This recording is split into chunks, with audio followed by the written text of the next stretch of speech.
Finally, after a torturous 36 hours of labor, the worn-out new mother was cradling her adorable newborn girls in her arms. But something about the doctor's apology had unsettled her. Welcome to USA Stories channel. Do not forget to subscribe and activate the bell button to receive all new updates. Now let's go to the story. The doctor let out a spine-tingling scream that was undoubtedly audible from at least 5 rooms over. The doctor realized he needed assistance because, although he had anticipated a challenging twin birth, he was never prepared for this. Jessica and Matthew became agitated. The doctor started shouting for aid, which surprised them. The doctor finally came back into the room, perspiration running down his brow, but he was getting the assistance he needed. All they had to do now was go to work. Jessica and Matthew were completely taken aback when they initially learned they were expecting. Jessica found out she was pregnant with twins after rushing to the hospital for an ultrasound. Originally, they had not intended to have only one child, but now they were expecting 2. Even though Jessica and Matthew didn't have a romantic connection yet, they were good friends from their time at university. It never occurred to any of them that there would be anything more than friendship. They began sharing beds after a night out, but one morning, Jessica woke up feeling quite queasy. She made the hasty decision to run to the pharmacy and get many pregnancy tests as she began to panic. She was taken aback after taking the first exam. She was found to be pregnant by the test. She had to talk to Matthew right now. Actually, he was quite encouraging. He completely understood when she told him she couldn't bring herself to undergo an abortion. He expressed his desire to support her and the child. The couple soon found out that they were expecting not 1 but 2 children. This implied that Matthew would need to be much more involved because the pregnancy was now much more complicated. Matthew invited her to move in with him after some discussion. He worked from home most of the time and had a respectable-sized workspace. Matthew understood deep down that he wasn't in love with Jessica. Aside from that, he had just discussed his readiness for a relationship with a buddy. He made the choice to lay aside his emotions and address the matter with an open mind. Maybe a few months of cohabitation and becoming pregnant might make him reconsider. In every manner he could, Matthew was providing Jessica with excellent care. Every day he prepared dinner for her and made sure she slept well. Matthew felt his distance from Jessica growing every day while she was beginning to fall more and more in love with him.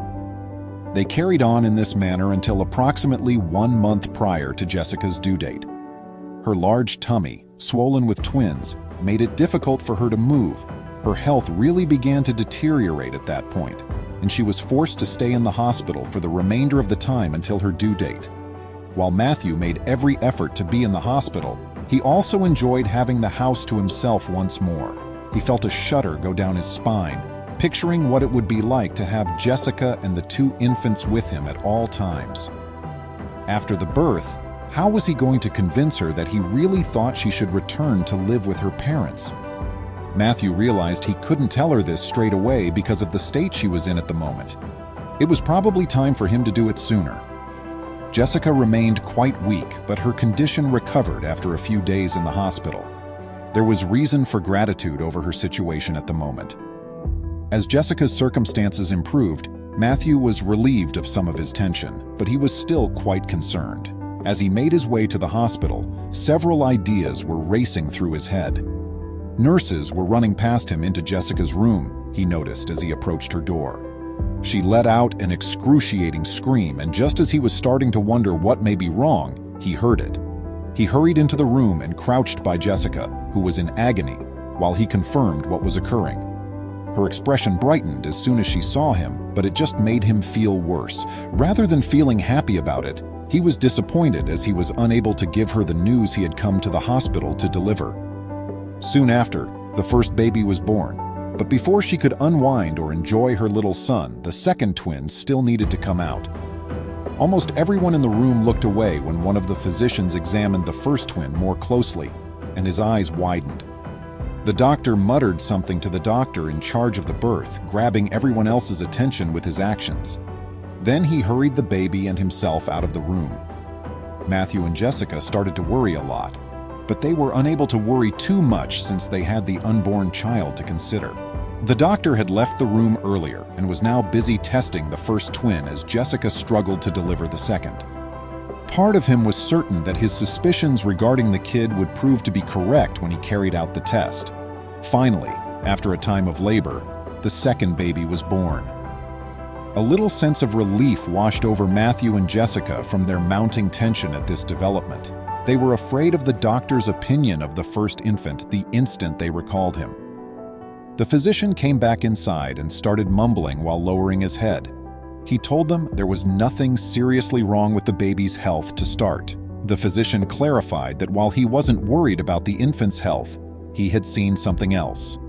He peered into the baby's eyes and became concerned. The couple's first concern was that their child was blind or had a comparable condition. The doctor swiftly put the concept out of their thoughts by explaining that it had to do with the color of the baby's eyes. He said the kid looked adorable with his gorgeous brown eyes, but there was a problem.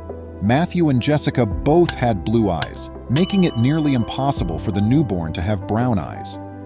The physician went on to explain as they continued to consider what the doctor had stated. He indicated that a few rapid DNA tests would be the best way to solve the riddle of the baby's brown eyes. It was discovered that Matthew was not the baby's father after comparing the baby's DNA to Matthew's. Matthew was completely taken aback by the results of the DNA test. Jessica seemed surprised, but not as surprised as one might have thought. Since she had always understood that what had transpired was conceivable, she wasn't very startled.